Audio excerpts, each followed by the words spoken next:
Hoje, o nosso bate-papo vai ser sobre dom espiritual de pastorear. Né? Quando se fala, né, da questão do pastorear, se pensa sempre na figura do pastor, né, na figura daquele que estudou, fez um seminário, ou uma faculdade, hoje é uma faculdade de teologia, que se apresentou, no nosso caso, diante do presbitério, e foi examinado, foi licenciado, depois foi ordenado. Então, sempre se pensa nessa figura, né, do pastor. Só que é um dom espiritual, então o dom espiritual Deus derrama sobre quem Ele quiser. Né? A gente pode dizer isso com toda tranquilidade, sem julgar esse ou aquele, que há aqueles que fizeram todo esse processo e não têm o dom. E tem aqueles que não fizeram esse processo e que têm o dom. Estão dentro da comunidade e desenvolve esse pastoreio, e a gente vai ver isso nesse estudo. Então, o versículo que fala do dom espiritual é lá do apóstolo Paulo, lá em Efésios, no capítulo 4, no verso 11, que ele diz assim: foi ele, Deus, quem deu dons às pessoas, ele escolheu alguns para serem apóstolos, outros para profetas, outros para evangelistas, e ainda outros para pastores e mestres. Né? Então, aqui o apóstolo Paulo dá uma relação de dons espirituais, no qual aí está o dom do pastoreio. A definição desse dom: o possuidor do dom espiritual de pastorear, alertado pelo Espírito Santo das necessidades espirituais dos crentes novos ou antigos, é poderosamente motivado por Deus a ser um canal através do qual ele as suprirá, cuidando especialmente daqueles sem amparo e proteção espiritual adequados. Quer tomar a iniciativa de inseri-los no corpo e de mantê-los efetivamente ligados aos demais irmãos e irmãs e a Cristo, o cabeça do corpo. Quer assumir a responsabilidade de tratar individual e coletivamente de suas necessidades espirituais, acompanhando-os no seu amadurecimento espiritual. Ou seja, traduzindo tudo isso, aquele que tem o dom, aquela que tem o dom espiritual de pastorear ou do pastoreio, é aquele, aquela que tem esse desejo, né, isso dado pelo Espírito Santo, no chamado do Espírito Santo, de cuidar das pessoas, né, de pastorear, de estar inserindo essas pessoas no corpo de Cristo Jesus, mantendo-as sempre ligadas a Cristo Jesus, que é o cabeça do corpo, que assume a responsabilidade, faz isso com prazer, né, de estar cuidando das necessidades espirituais dessas pessoas e visando sempre o crescimento espiritual da ovelha, o crescimento espiritual das pessoas por ele ou por ela que estão sendo ali pastoreadas. No grego, existe uma palavra para o pastoreio, né, que é o poimano. Poimano significa alimentar o rebanho e aí, consequentemente, cuidar dele e guardá-lo. Daí vem a palavra poimen, que significa pastor. E uma outra palavra que existem vários livros sobre isso, que é a poimênica, que significa pastorear, que é cuidar do rebanho, cuidar do povo de Deus. Da onde que vem essa figura também do pastoreio? Ela vem justamente para nós do próprio Deus, né? Deus como pastor, né? Lá em Isaías 40, no verso 11, né, o profeta Isaías diz: como um pastor cuida do seu rebanho, assim Deus cuidará do seu povo.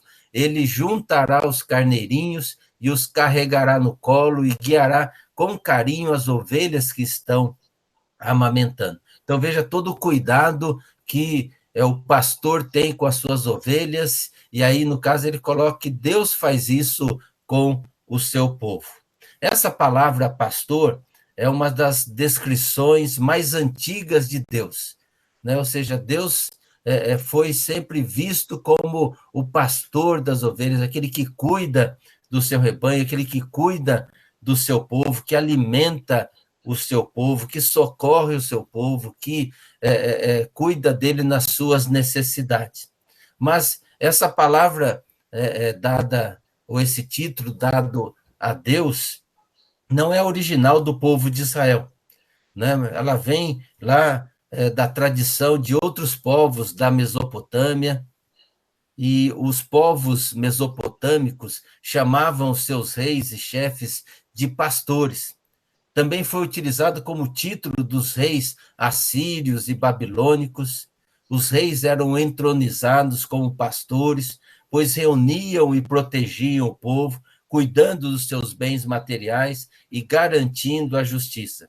Serem chamados de pastores tinha também aí uma conotação espiritual para esses reis, pois eram vistos como mediadores entre os deuses que eles acreditavam e o povo.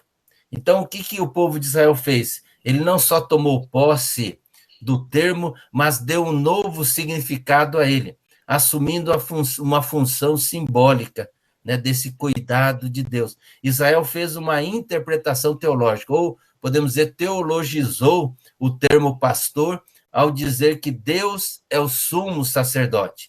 Por isso que nós temos aquela expressão que para nós é tão cara, é tão importante, tão gostosa de dizer, que é o Salmo 23. O Senhor é o meu pastor e nada me faltará.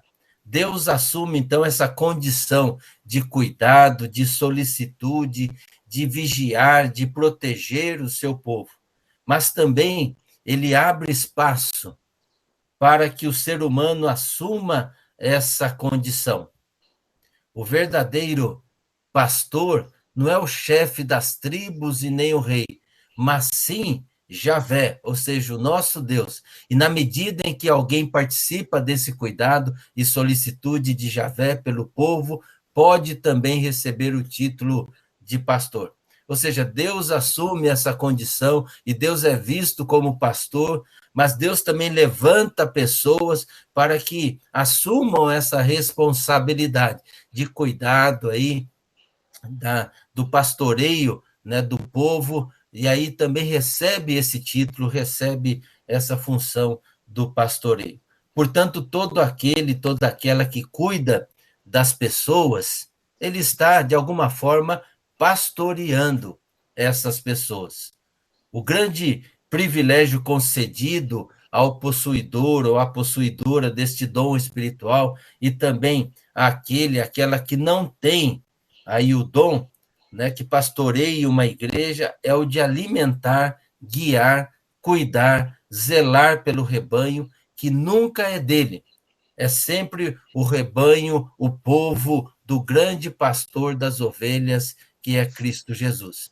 Aliás, Jesus se colocou nessa posição mesmo lá em João 10. Eu sou o bom pastor, e o bom pastor cuida das suas ovelhas. O bom pastor, ele chama as suas ovelhas, elas ouvem, elas atendem ao chamado, porque elas conhecem a voz do pastor, elas sabem, né, quem é o pastor, e por isso atendem ao chamado do pastor. E o bom pastor, disse Jesus ali, dá vida pelas suas ovelhas.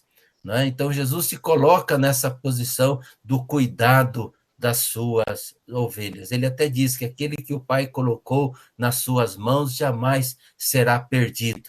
Esse está guardado pelo bom pastor.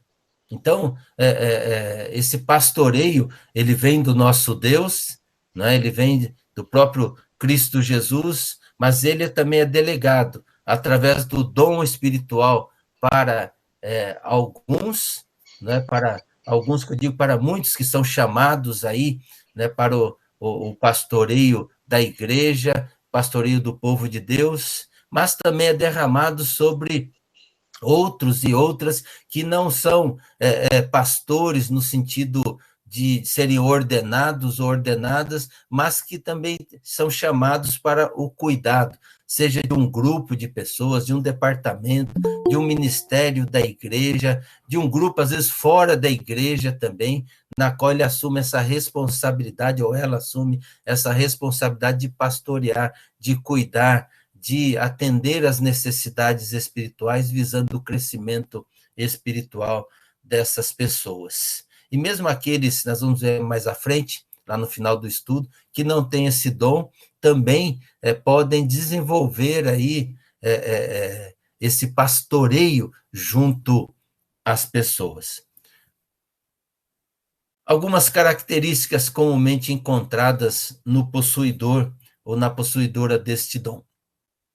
Primeiro, assume uma responsabilidade pessoal, a médio ou longo prazo, para o bem-estar espiritual de um grupo ou de alguns poucos crentes, sejam novos convertidos ou amadurecidos na fé. Então, ele tem essa responsabilidade, ele sabe que foi dada essa responsabilidade a ele por Deus, e ele, então, ele vai fazer isso com todo cuidado, vai fazer isso com toda a responsabilidade. Segundo, sente muita satisfação em relacionar-se com um ou mais novos convertidos, discipulando-os para ajudá-los a crescer na fé e a praticá-la. Ou seja, o desejo daquele que pastoreia é ver o crescimento das pessoas, não é ver as pessoas dependentes dele, sabe, que precisam pedir sempre autorização, sempre um conselho, sempre uma coisa que possa dizer o que ele tem que fazer, não, é que ele cresça espiritualmente, que ele consiga tomar as próprias decisões diante do corpo de Cristo e diante da vida, mesmo orientado por Deus. Esse é o desejo de todo pastor. Tá? Pastor ou pastora que gosta dessa dependência, que precisa de tudo do pastor, né? Então não está fazendo as coisas da forma correta. É necessário que as pessoas cresçam e caminhem com as suas próprias pernas. É claro que ele dá apoio, ele aceita amavelmente, de boa vontade, né, o recém-convertido, sabe que ele precisa dessa atenção ali, muito próximo, porque ele está começando, está nos primeiros passos da fé, como se fosse uma criança que começa a andar. Então, ele vai tomar todo esse cuidado, mas visando esse crescimento.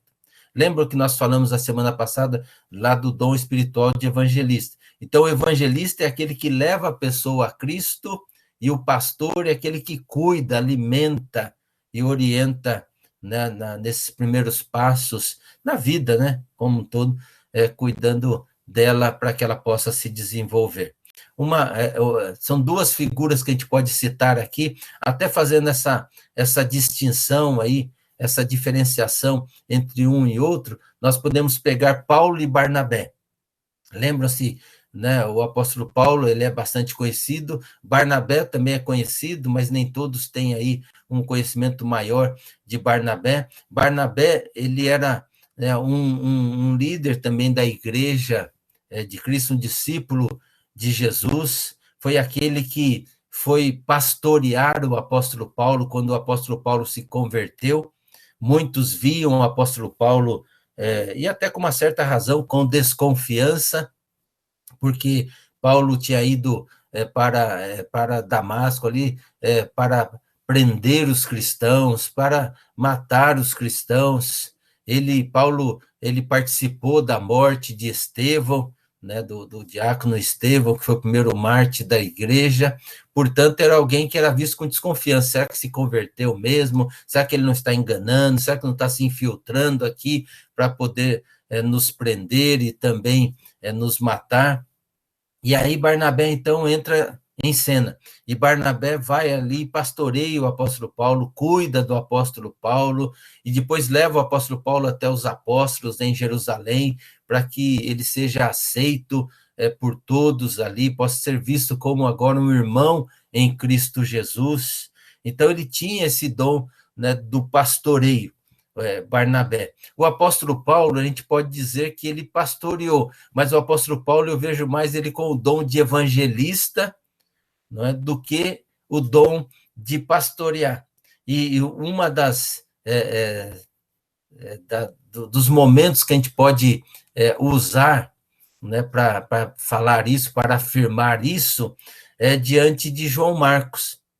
Na segunda viagem, melhor, a primeira viagem missionária, está lá em Atos, no capítulo 13, Deus, então, escolhe, através da igreja, Paulo e Barnabé para que sejam enviados, para que essa pregação chegue em todos os lugares, chegue inclusive ali, ou especialmente aos gentios. E aí Paulo e Barnabé levam pessoas junto com eles nesta viagem, e um deles é João Marcos.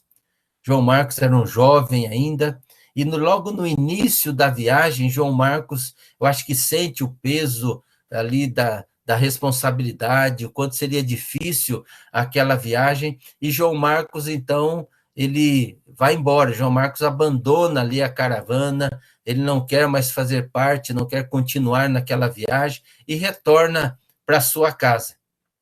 Quando do envio da segunda viagem missionária, aí, então, Barnabé, que era tio de João Marcos, ele fala, vamos levar João Marcos de novo. E aí Paulo fala, não, comigo não, né? Não vamos levar, não. E diz lá o texto que eles tiveram uma discussão tão grande que não houve consenso, não teve como eles permanecerem juntos ali para aquela viagem missionária. Não é que romperam, não é que ficaram inimigos, ali um com o outro, mas não conseguiram chegar num consenso para que pudessem empreender juntos aquela viagem missionária. E aí, Barnabé, então, pega João Marcos, vai pastorear João Marcos, vai cuidar de João Marcos, para o crescimento de João Marcos. E aí, Paulo, então, chama Silas e leva Silas com ele nessa segunda viagem missionária. Então, nesse episódio, a gente percebe a diferença daquele que é o evangelista, que está preocupado com os objetivos da pregação do evangelho, e por isso quer fazer o melhor ali, né? Quer que nada aconteça que possa ser um obstáculo para a pregação do evangelho, e por isso ele não concorda que João Marcos vá de novo, porque ele vai atrapalhar, porque ele já desistiu na primeira viagem. Já a visão de Barnabé, não, era o cuidado com aquele que estava caminhando, com aquele que estava iniciando a sua caminhada em Cristo Jesus, e por isso ele é pastoreado e cuidado. E foi tão importante esse pastoreio, né, que restaurou, podemos dizer assim, e deu crescimento, alimentou e deu crescimento a João Marcos, que lá em 2 Timóteo, quando o apóstolo Paulo está preso, ele está lá, né, em Roma, está preso, e aí o apóstolo Paulo escreve para a igreja, e ele diz o seguinte, ele pede ali os pergaminhos dele, ele pede uma capa, está muito frio ali, o inverno vai chegar, e ele fala que vai ser muito frio ali na cadeia, então ele pede para trazer, e ele fala, me envia João Marcos, porque ele me será muito útil ao ministério. Então, veja o quanto foi importante esse pastoreio, esse cuidado com João Marcos. E aí, certamente, que nessa caminhada toda houve essa reconciliação aí com João Marcos, e João Marcos foi enviado, né, ali para atender as necessidades do apóstolo Paulo. Terceira característica é que está disposto a cuidar dos crentes novatos, investindo o tempo necessário para escutá-los e pacientemente conduzi-los na nova vida. Né? Ele tem essa alegria de conduzir aqueles que são novos na fé, porque sabe da necessidade desses, sem descuidar dos outros, mas sabe da necessidade dessa ovelhinha nova ali, que precisa desse alimento e desse cuidado mais próximo. Quarto, preocupa-se com o entrosamento das novas ovelhas no rebanho e com a aceitação delas pela igreja do jeito como estão. Ou seja, aquele que chega novo na fé, ele chega com carrapatos. Não existe ovelha, tá, que chega na igreja, tá, sem carrapato. Ou seja, todos nós, quando recebemos a Jesus como Salvador da nossa vida, nós chegamos com os nossos problemas, com as nossas dificuldades, né, com as nossas esquisitices, com coisas que precisam ser ainda mudadas, transformadas pelo Espírito Santo, e aí então o pastor ou a pastora vai cuidar e vai entrosar essa pessoa nova na igreja, fazendo com que ela se sinta acolhida, recebida, se sinta aceita ali pelo rebanho, esteja ali à vontade dentro da igreja e para que a igreja também compreenda que ela é nova na fé, portanto, ela tem coisas que precisam ser ainda trabalhadas, tratadas para serem abandonadas. E isso é um processo na qual o pastor, a pastora ajuda, mas quem faz, nós sabemos sempre, é o Espírito Santo. Ele é o médico que faz essa cirurgia espiritual aí, com seu bisturi a laser, e vai tirando essas deformidades da nossa alma. Quinto, que mantém-se alerta para evitar que o crente novato ou de maior experiência alimente-se de ervas daninhas, de falsas doutrinas, meias-verdades, ensino superficial. Não é por que esse cuidado? Porque os crentes mais antigos, eles já estão mais calejados, eles estão mais prontos, eles já conhecem a palavra, todo esse trabalho já foi feito de desenvolvimento espiritual, portanto, estão mais capacitados para rechaçar, para rebater as heresias, as falsas doutrinas. Já o crente novo, não. O crente novo, ele ainda está suscetível a essas mentiras, a essas falsas doutrinas, aos ensinos superficiais, especialmente nos dias de hoje, que tem uma gama de pregações, de ensinos via internet. Né? Então, a internet, hoje, você acha de tudo. E há muitos crentes que estão sendo pastoreados ou pastoreadas pelo Google. E isso é muito preocupante, porque na internet você encontra de tudo. Então, é necessário, né, que o pastor, a pastora, esteja atento a isso para ensinar. Né? Por isso que a gente dá essa questão do chamado catecúmenos, que é uma palavra grega que significa ensino, que é a preparação para os novos membros, para aqueles que querem fazer parte do corpo de Cristo como membro da igreja, melhor como discípulo e discípula de Jesus. Então, é dado aquelas doutrinas básicas, que eu considero assim importantes naquele momento, para que as pessoas conheçam e possam serem recebidas como membros da igreja, e assim conheçam das doutrinas que nós professamos, de como nós vemos, entendemos e interpretamos o texto sagrado em relação a esses temas. Tá? Então, é importante sobre Deus, sobre Jesus, sobre o Espírito Santo, né, sobre a providência de Deus, sobre o homem, o pecado, sobre a própria igreja. É importante que se conheça isso, a fim de que cresça espiritualmente e também saiba como a igreja que ele está adentrando ou querendo adentrar interpreta e vive essas doutrinas. Sexto, procure estar literalmente junto às suas ovelhas, usando também dos recursos tecnológicos. Hoje em dia nós temos aí o WhatsApp, telefone, chamadas de vídeo, Google Meet e muitos outros recursos que nos são oferecidos hoje que facilita esse contato. Eu particularmente, né, acho que isso não exclui o contato pessoal. Né? Eu gosto de estar junto, eu gosto de estar visitando, né? Uma cidade como São Paulo, isso não é tão simples assim, né? Por causa das distâncias, do trabalho, o pessoal trabalha bastante, então isso acaba dificultando bastante, mas é importante esse contato pessoal, que hoje nos foi tirado por conta da pandemia. Né? Isso para o pastor, e falo isso por mim, tem sido um fator de sofrimento, um fator assim de tristeza de não poder estar junto.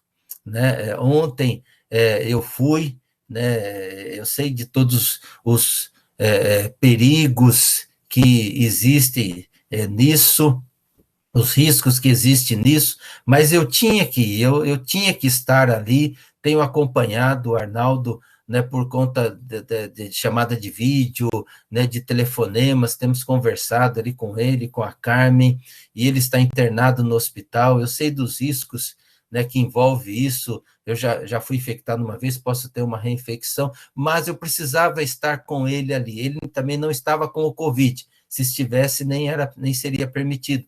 Mas eu precisava estar com ele, precisava estar junto dele, precisava estar orando com ele, ainda que mantendo distância, ainda com todo o aparato ali, né, com a máscara, tal, com o álcool gel, toda aquela coisa, mas precisava estar com ele, né? E como sofre o coração do pastor em ver a sua ovelha, o Arnaldo, quem via ou quem viu o Arnaldo lá na igreja e vê o Arnaldo hoje, infelizmente, né, ele está assim muito, emagreceu muito, muito mesmo, né? Ele perdeu ali quase, eu acho que uns 20 quilos, sabe? Ele está muito magro, então vê-lo daquela forma e a gente não poder ter estado com ele todo esse tempo, né, acompanhando, para o coração do pastor, isso é muito sofrido, isso é muito difícil, né? Então, o pastor, ele gosta de estar junto, é o chamado dele, né, de estar junto às suas ovelhas, esse cuidado com as suas ovelhas, especialmente nessas necessidades, né, que as ovelhas têm. Então, ele procura, né, sempre estar junto ali. Ele vai também, assim, procura, né, estar sempre vendo aquelas que estão fugindo, né, aquelas que estão ausentes, então ele procura sempre estar. Então, eu sempre, né, nesse tempo de pandemia, eu estou mandando mensagem, estou sempre procurando saber como está as pessoas, e, claro, especialmente aqueles que são novos na fé, que estão caminhando, estão iniciando a sua caminhada junto a Cristo e junto à igreja. É interessante que na figura do pastor de ovelhas mesmo, lá do rebanho, lá no antigo Israel, existia sempre essa questão das ovelhas que eram fujonas. E muitas vezes, né, por conta de uma ovelha que fugia muito, né, essa ovelha, porque fugir significa estar à mercê dos lobos, estar à mercê, então, das feras, ou seja, fugir poderia, né, não só correr o risco, como poderia acontecer de ser pega, de ser morta, de ser devorada por uma fera. Então, muitas vezes o pastor, ele quebrava a perninha da ovelha para que ela não fugisse, né, para que ela, né, permanecesse ali dentro do aprisco. Era o cuidado do pastor, então não, é aquela questão da correção que é dada, não é, para que a ovelha permaneça ali, né? Tem algumas que eu quero também quebrar a perna também, mas às vezes não posso, né? Então eu tenho que estar cuidando, né? Cuidando disso, estou brincando, né? Mas sempre atento para que não fuja do aprisco, não saia ali do aprisco, tá? Nós vamos parar por aqui hoje, irmãos e irmãs, que agora a gente vai começar a transmitir os nossos cultos lá do templo. E eu não pude fazer o café com palavra lá no templo, porque eles estão ensaiando lá as músicas para a celebração, então eu não tinha. E no escritório, o sinal ali né, da internet é muito fraco, ia ficar caindo, e eu fiquei preocupado com isso. Então, eu estou fazendo aqui de casa, então eu vou encerrando aqui, eu já pego as minhas coisas e já vou lá para o templo para a celebração. Ok? Alguma pergunta até agora? Alguma dúvida? Tá bom? Então, semana que vem a gente continua com mais algumas características, vamos falar dos riscos e perigos que aquele que tem o dom, aquela que tem o dom pode correr ou pode cometer, e do exercício, né, do dom espiritual de pastorear. Ok? Sempre lembrando, não é só para o pastor ordenado, mas para aqueles que têm essa responsabilidade, muitas vezes no departamento ou no ministério que lidera ali, de pastorear essas pessoas, tá? E hoje nós estamos começando a trabalhar com células, nós vamos ver o quanto é importante também esse trabalho do pastoreio mútuo. Tá bom, gente? Deus abençoe, viu?